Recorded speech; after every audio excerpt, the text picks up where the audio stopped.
Hello दोस्तों, आज की इस वीडियो में हम मैथ के 5 वीवीआई ऑब्जेक्टिव क्वेश्चन पढ़ेंगे। तो सबसे पहला क्वेश्चन देखिए, लिखा हुआ है प्रथम 5 पूर्ण संख्या का माध्य क्या होगा।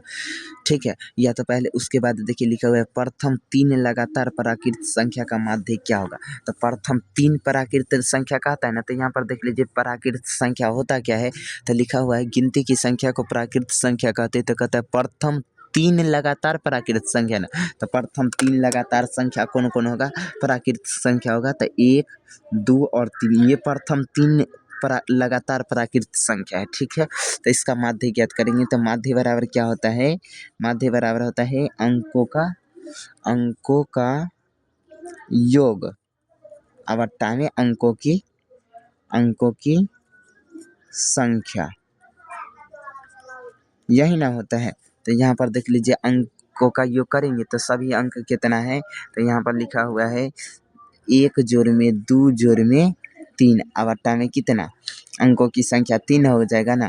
तो यहाँ पर देख लीजिए सभी को जोड़ेंगे तो 2 1 3 3 3 6 बट्टा में कितना हो जाएगा 3, 2 एकम 2 और 2 2 मतलब 3 से काटते तो 3 एकम 3, 3 दूना 6, यानी यहाँ पर ये माध्य कितना आ गया 2। समझ में आ गया। इसी तरह अगला क्वेश्चन देखिए, अगर दिया जाए आपको प्रथम 5 पूर्ण संख्या का माध्य क्या होगा। क्या क्वेश्चन है, यहाँ पर देख लीजिए लिखा हुआ है प्रथम 5 पूर्ण संख्याओं का माध्य क्या होगा। तो प्रथम 5 पूर्ण संख्या ले लेंगे। तो प्रथम पूर्ण संख्या किसको कहते हैं, गिनती की संख्या में 0 शामिल कर देते हैं। यहाँ पर मान लीजिए ये गिनती की संख्या, इससे पहले अगर शून्य लगा देते हैं तो यही क्या हो जाएगा, पूर्ण संख्या। तो यहाँ पर ऐसे मान लेते हैं कि प्रथम 5 पूर्ण संख्या कौन होगा। तो 0 1 2 3 4 यही ना होगा प्रथम, शुरू से लेकर के 5 गो पूर्ण संख्या 0 1 2 3 4। ठीक है, अब इसका माध्य निकालने के लिए कहेगा तो यहाँ पर लिखेंगे माध्य बराबर होता है, माध्य बराबर क्या हो जाएगा, अंकों का योग अवट्टा में अंकों की संख्या। तो सभी अंकों को जोड़ेंगे तो 1 जोड़ में मतलब 0 जोड़ में 1 जोड़ में 2 जोड़ में 3 जोड़ में 4 अवट्टा में अंकों की संख्या कितना होता है, टोटल 5। अब 0 कितना, सभी को जोड़ लेते तो 4 3 7 7 7 2 8 9 9 1 10 10 बट्टा कितना आ जाएगा 5, 5 एकम 5, 5 दूना 10, यहाँ पर कितना आ गया 2 आ गया। यही क्या हो गया, हमारा आंसर हो गया। अगला क्वेश्चन देखिए, यहाँ पर लिखा हुआ है कितना नंबर, यहाँ पर देखिए 6 नंबर में लिखा हुआ है 3 4 7 2 7 6 7 9 का बहुलक क्या होगा। तो जो सबसे बहुत बार आता है, ज़्यादा बार आता है, वही क्या कहलाता है, बहुलक। तो यहाँ पर देख लीजिए सबसे ज़्यादा बार बहुत बार कौन आया है, 7 3 बार है। ओकर अलावा सब देखिए 1 या 2 बार है। तो जिस सबसे ज़्यादा बार है, यहाँ पर 7 सबसे ज़्यादा है बार है। तो ये 7 क्या हो जाएगा, बहुलक कहलाएगा।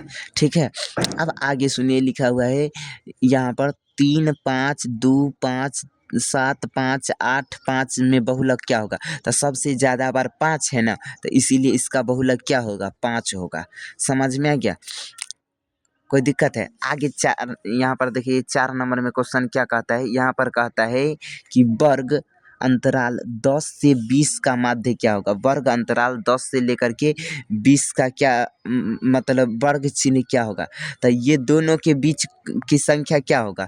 तो 10 और 20 के बीच की जो संख्या होगा वही क्या होगा, वर्ग चिन्ह होगा। तो दोनों के बीच के 15 होगा। तो कैसे निकालेगा, तो जो दोनों संख्या उसको जोड़ दीजिए, 10 में 20 जोड़ देते हैं, अब बट्टा में उसको 2 से भाग कर दीजिए। तो 10 में 20 जोड़ेंगे तो कितना 30, अब बट्टा में 2 है तो 2 बराबर में कितना 15। तो इसका सही आंसर क्या हो जाएगा, 15।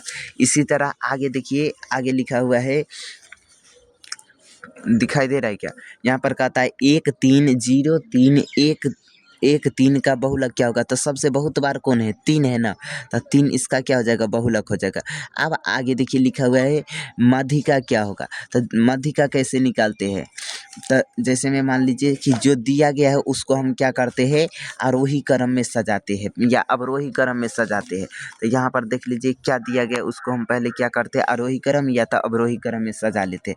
तो यहाँ पर देख लीजिए 10 नंबर क्वेश्चन का बना रहे, लिखा हुआ है 5 3 ओकर बाद 7 6 4 2 1। ये सभी को हम क्या करेंगे, या तो आरोही क्रम या तो अवरोही क्रम में सजा लीजिए। मान लेते हैं आरोही क्रम में सजाते, सबसे छोटी संख्या, उसके बाद उससे बड़ा, फिर उसके बाद उससे बड़ा, फिर उसके बाद उससे बड़ा, फिर उसके बाद उससे बड़ा। पहले 1 है, 2 हो गया, 3 हो गया, उसके बाद 5 हो गया, उसके 4 हो गया, उसके बाद 5 हो गया, उसके बाद 6 भी हो गया, उसके बाद 7 हो गया। इतना ही ना संख्या है। अब देख लीजिए माध्यिका में सबसे जो बीच में आता है वो माध्यिका कहलाता है। तो एक इधर छोड़ दीजिए, एक उधर छोड़ दीजिए, फिर एक इधर, फिर एक उधर, फिर एक इधर, फिर एक उधर। तो बीच में कौन आया, 4 ना। तो यहाँ पर इसका माध्यिका क्या हो जाएगा, 4 हो जाएगा। ऑप्शन नंबर देखिए सी है ना, यही हो जाएगा।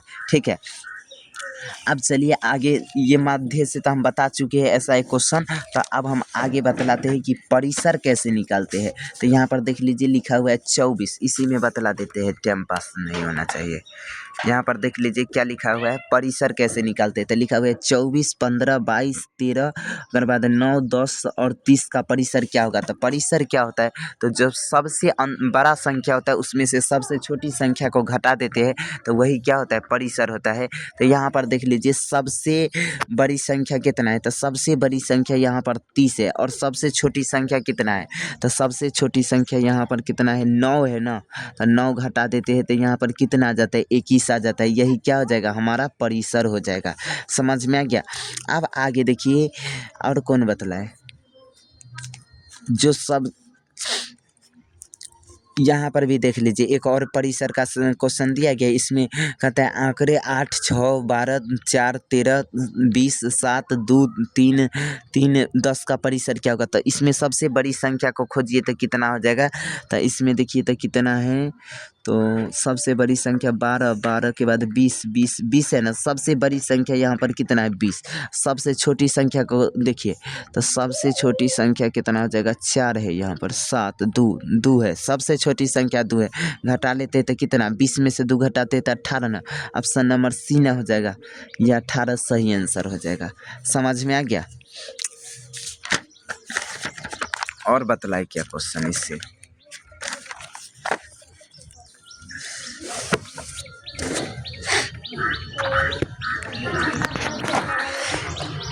इसी तरह एक 34 नंबर क्वेश्चन देखिए, लिखा हुआ है 20 और 35 का वर्ग चिन्ह क्या होगा।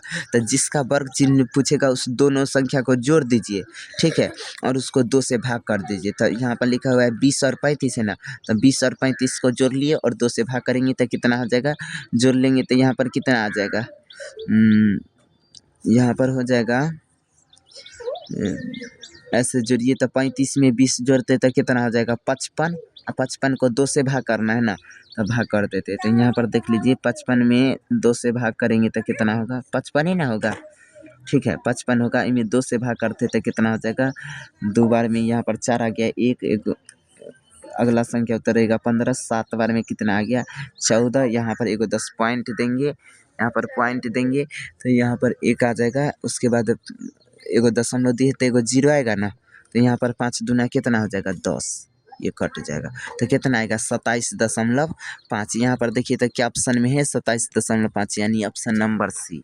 ठीक है, इसी तरह आगे कहता है 24 और 30 का, 24 और 30 का वर्ग चिन्ह क्या होगा। तो 24 और 30 को जोड़ लीजिए, 24 और 30 को जोड़ लेते हैं, इसको 2 से भाग कर देते हैं। तो 24 में 30 जोड़ेंगे तो कितना आ जाएगा, 4, उसके बाद 5, यानी 54/2। तब बराबर में कितना, 54 में 2 से भाग करते तो कितना, 27 आ जाएगा सही आंसर।